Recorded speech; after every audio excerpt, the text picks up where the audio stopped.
আসসালামু আলাইকুম দর্শক। আজকে দাঁড়িয়ে আছি দূরে কোথাও না, আমার নিজ এলাকায়, অর্থাৎ ধনুটের পূর্ব ভরণশাহী গ্রামের পাশে। এই পাশেই আপনার ইছামতি নদী, এইদিকে ইছামতি নদী বয়ে গেছে, আর এই পাশে আসলে বিস্তীর্ণ ফসলের মাঠ।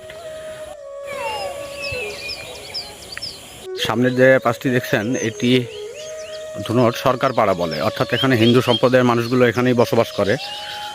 আর তাদের গ্রামের পাশ দিয়েই এই ইছামতি নদীটি চলে গেছে, অর্থাৎ সরকার পাড়া পূর্ব ভরণশাহী, যাদের ফসলি মাঠগুলো এখানে, যেখান থেকে ফসল উৎপাদন করে তারা। আর নদীর পাশ দিয়ে রাস্তা চলে গেছে। এই রাস্তাটিতে বিকালে অবশ্য সময় কাটানোর জন্য খুব সুন্দর একটি জায়গা। বন্ধুরা, আসলে নদীতে যে পরিমাণ পানি থাকার কথা, আসলে ততটুকু পানি নাই। নদীর বিভিন্ন জায়গাতে প্রতিবন্ধকতা তৈরি হয়েছে, অর্থাৎ পানি আসার জন্য যে লাইনগুলো থাকে সেগুলো অনেক জায়গায় বন্ধ আছে।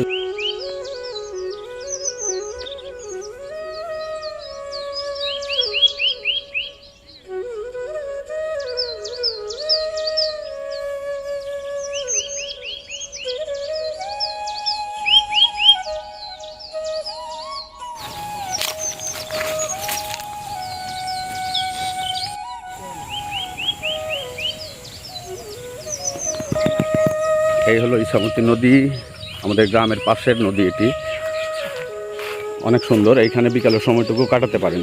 এক সময় শ্মশান ছিল, যেটি আসলে এইখানে ছিল, শ্মশানটি এখন নাই।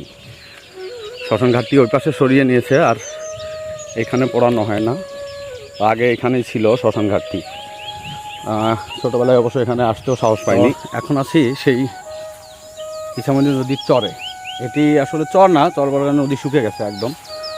আর শুকে যাওয়ার জন্যে কচুরিপানা হয়ে গেছে, এবং এটা অবশ্য ভালো লাগছে, কচুরিপানাগুলো শুকে ফুল ফুটেছে। তো আসলে গ্রাম ভালোবাসলে গ্রামে আসুন, গ্রামের পরিবেশ দেখুন, আসলেই অত্যন্ত সুন্দর, যা আসলে আপনাদের বলে বোঝানোর মতো না। অনেক নিচে নেমেছিলাম।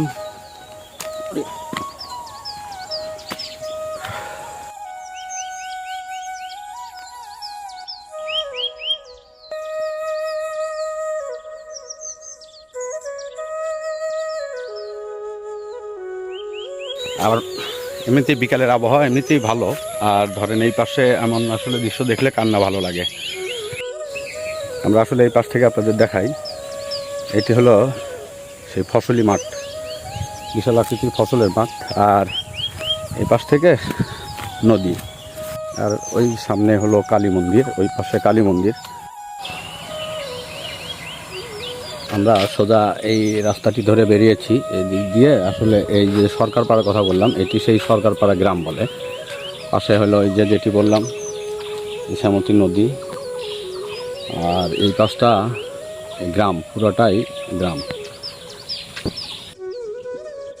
আর এইখানে আসলে ঘাট ছিল পারাপারের জন্য, এখন ঘাট নাই। এই পাশে হলো দাসপাড়া বলে, যে সামনে গ্রামটি হলো দাসপাড়া। পাশে দাসপাড়াদের মাঠ, সরকারপাড়াদের মাঠ, নদী ঘাট করে দেওয়া, এখান দিয়ে নামা যায়। আর এই পাশ থেকে আপনার এই সৌন্দর্যগুলোকে উপভোগ করা যায় খুব সুন্দরভাবে। ইছামতি নদী শুকিয়ে যায়। আর একটি জিনিস ভালো হয়েছে, সেখানে আপনার কচুরির যে ফুলগুলো, এগুলো খুব সুন্দর দেখাচ্ছে। আর এই পাশে বয়ে গেছে সেই ইছামতি নদী। আর এক ভাইজান জাল ছড়াচ্ছে।